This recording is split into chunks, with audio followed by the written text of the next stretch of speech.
Bom, meus amigos, nesse vídeo eu gostaria de falar a respeito de uma guerreira francesa chamada Joana d'Arc. Vocês conhecem? Joana d'Arc nasceu em Domremy, na França, no ano de 1412. Ela nasceu. É considerada uma mártir francesa na rivalidade contra a Inglaterra. Durante, sabe aquele período, aquele famoso período da Guerra dos 100 Anos, que foi do ano de 1337 a 1453, a Guerra dos 100 Anos.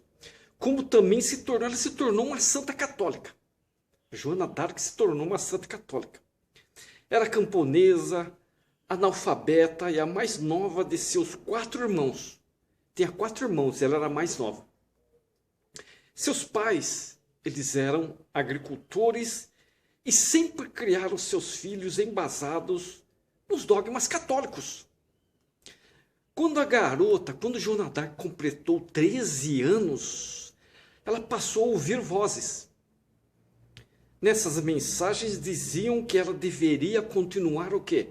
Frequentando a igreja, frequentando as missas, manter a virgindade para preservar a pureza do espírito, bem como deveria auxiliar a França na guerra contra a Inglaterra.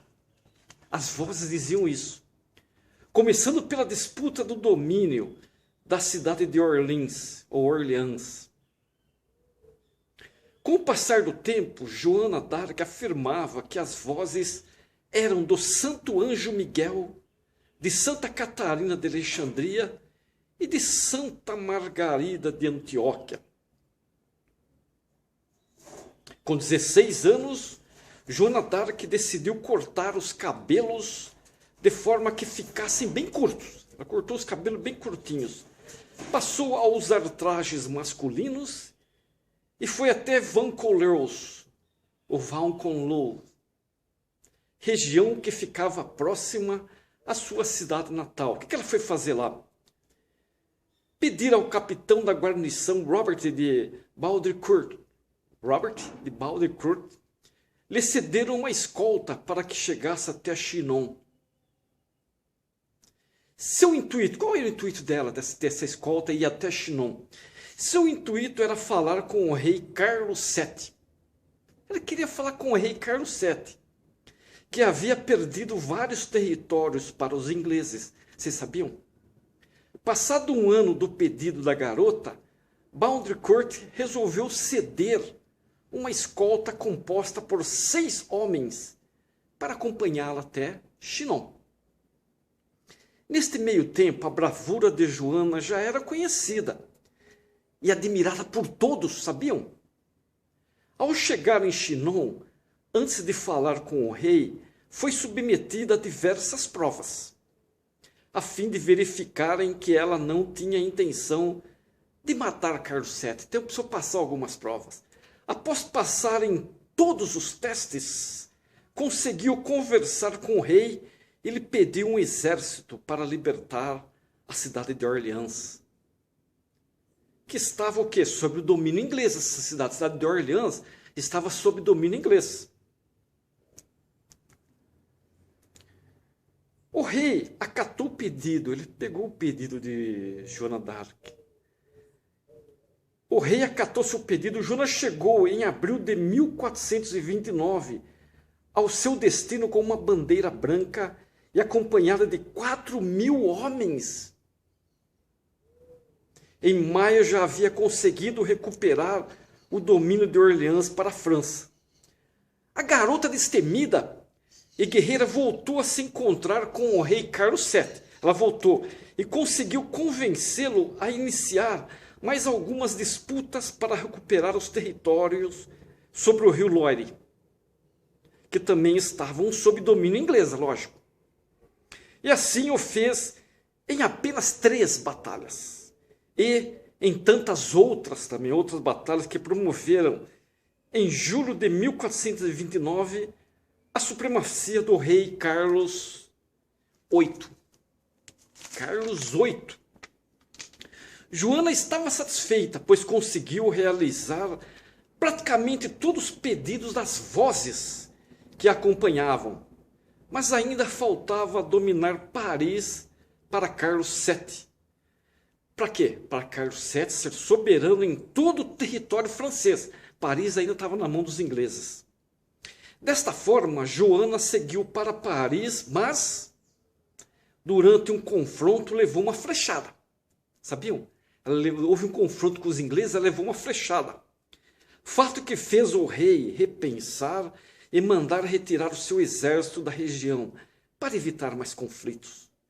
No ano de 1430, voltou ativo e partiu para libertar outros territórios franceses. Essa Joana é incansável. Ela queria tirar todos esses territórios que estavam em domínio inglês.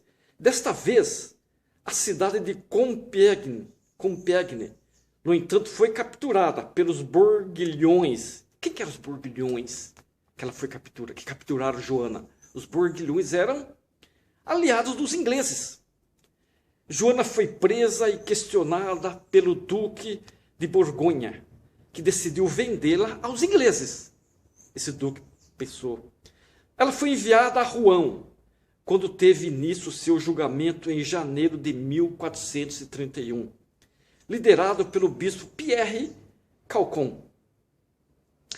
O processo de Joana foi composto por 10 sessões, sem a sua participação, nas quais ficou definido que ela era uma herege e assassina.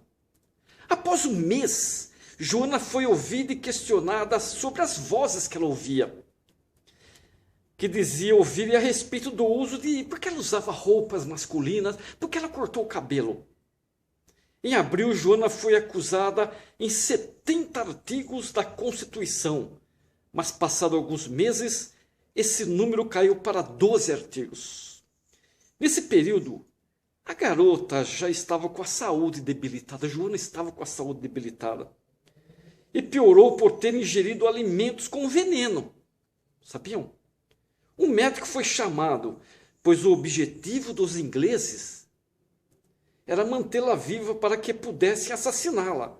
Joana se recuperou e, em 29 de maio, ela foi condenada por heresia. No dia 30 do mesmo mês, a vida da guerreira, a vida de Joana d'Arc, a guerreira destemida, foi tirada pelos ingleses. Os ingleses na Praça do Velho Mercado, às 9 horas, na cidade de Rouen, quando a queimaram viva. Os ingleses queimaram Joana d'Arc viva. Suas cinzas foram jogadas no rio Sena.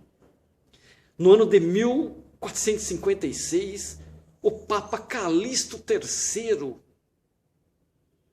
reabriu seu processo e considerou Joana d'Arc inocente.